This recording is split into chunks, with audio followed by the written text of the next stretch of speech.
Hello, Capricorn, Sun, Moon, Rising, and Venus signs. Kamusta kayo? Sana po ay nasa mabuti kayong kalagayan. Welcome back po sa Star Tarot. Kung bago kayo rito, welcome din kayo. Thank you sa inyong support. I truly appreciate it. God bless you all. Capricorn, paunang mensahe po ninyo ay enlightenment. Napakaganda kasi the enlightenment that you are seeking right now, will be provided to you. So, importante na makikinig kayo din sa inyong intuition. Importante na magpe-pay attention kayo dun sa mga downloads na papasok sa inyo because the divine universe is sending you the clarity of thought, the enlightenment, the information that you need para magkaroon na kayo ng kalinawan sa inyong isipan, and you'd be able to see the clear direction of where you are heading. Manifest your dreams. Wow, you are manifesting your dreams sa ngayon. This is really beautiful kasi nandito kayo sa higher energetic frequency where you can witness na, the unfolding of your dreams. So, napakaganda nito, kasi maring yung mga pinapangarap ninyo, yung mga wishes ninyo, yung mga dasal ninyo, eto na, maaaring ibibigay na sa inyo ng divine universe sa ngayon. Nakikita ko dito, may bahay, may pamilya, so maybe this is what your dream is, na magkaroon ng sariling bahay, tumira sa sarili ninyong bahay, mag-build ng sarili ninyong bahay, so maybe yun ang magmamanifest, na dream ng iba sa inyo rito, Capricorn. So this is really beautiful. What else? We have create your vision. Do what makes your heart sing. You are being nudged forward. Ayan. So, kinukulit na kayo ng Divine Universe ngayon na mag-take action na kayo, mag-move forward na kayo.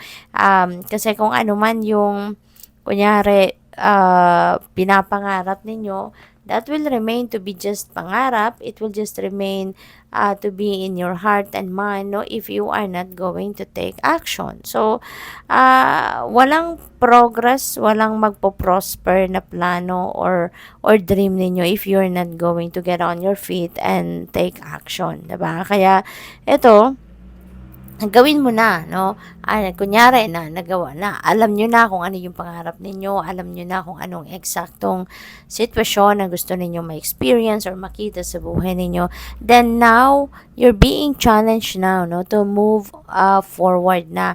Mag-take action ka na and make that dream of yours a reality. So, ibig sabihin nito, meron ng mga opportunities sa paligid ninyo na maaaring nandiyan na, lumalapit na sa'yo. So, all you need to do is to get up, get on your feet, and take action. So, tignan nyo na kung ano na ang magagawa ninyo sa ngayon. Okay?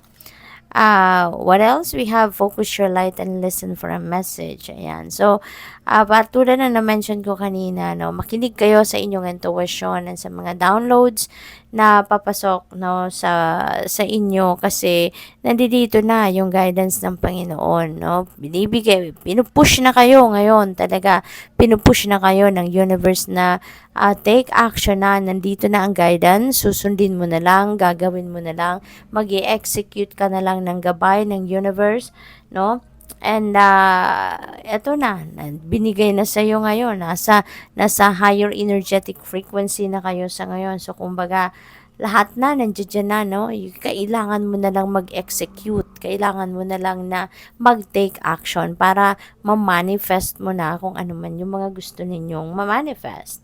So, yun. Pakinggan mo ang inyong intuitive messages. Pakinggan mo yung mga downloads, yung mga siguro vision, baka may pinapakita din sa inyo yung universe, So, good luck sa iyo dyan. Prepare for rapid spiritual growth and be ready for opportunities. Ayan. So, ang iba din sa inyo, maybe you are heading towards your spiritual journey. Maaring yun din ngayon ang pinagkakabalahan ng iba sa inyo. Maaring this is what your dream is, na siguro embrace kayo ng spiritual career, gusto ninyo maging spiritual worker, or anything, no, that is related to spirituality, maaring yun din ang focus ninyo sa ngayon. Kaya, sabi din dito, no, if that's what your intention is sa ngayon, prepare, no, prepare for the rapid spiritual growth. Kasi yung support ng universe is there, no, as you take as the single step towards that spiritual growth, tatapatan yan ng universe ng mas marami pang steps para talagang umalagwa na kayo. Talagang mapunta na kayo sa kung saan man kayo dapat mapunta. So, maging handa kayo, no, for various opportunities kasi there are going to be a lot of opportunities that might come your way sa ngayon that will support, no, your dreams, that will support the realization of your goals, and para ma-carry out din ninyo kung ano man ang mga plano ninyo. We have expand your psychic gifts and open the gate to angelic realms. Ayan. So, ang iba talaga sa inyo dito, Capricorn, nandoon na kayo sa spiritual awakening, spiritual journey. So, ano na kayo ngayon? The veil between you and the spirit realm, ang nipis na. So, maaari talagang ang iba sa inyo na sa spiritual journey na sa ngayon. Kaya, na kayo, bukas na mga spiritual, yung mga psychic gifts ninyo, no? Maaring bukang-buka na ang inyong intuition, yung claircognizance ninyo, yung clairvoyance ninyo, clairsentience, no? Yung mga ninyo, psychic abilities are on point na at this time. What else? We have stand in your power. Ayan, be passionate about your vision and bring about positive change. Ayan. So maybe, no, yung mga psychic abilities ninyo na ito, you're going to use that, no, to carry out your vision, to carry out your purpose in life, and you are going to use those psychic abilities ninyo also siguro to bring about positive change sa buhay ninyo at sa buhay ng iba. No? Maybe, eto na, gagawin nyo na to. Maaaring ang iba sa inyo will be in a spiritual career, no? Sa ngayon, and you are going to be of service to the world. You will be of service to the people in different ways. You can. What else? We have uncored relationships. Let go now, okay? Forgiveness is freedom. So, ganun talaga. Maaring ang iba sa inyo rito, you are in a relationship wherein alam ninyo na hindi naman na ito nagsiserve ng inyong highest good. Maybe you are in a relationship na alam naman ninyo na it's just taking space, it's just taking your time and energy and peace, di ba? At hindi na ito nakakatulong sa inyong sitwasyon, hindi na ito nakakabuti, wala naman itong hatid na positive energy sa buhay ninyo. Kaya maybe, ito na, magigising na kayo sa katotohanan na it's about time na to let it go. It's about time na to uncord relationships, no? At, yung relationships na ito, Capricorn, this is not just limited to love and romantic relationships, no? Pwede na ang iba sa inyo, yun, karelasyon ninyo.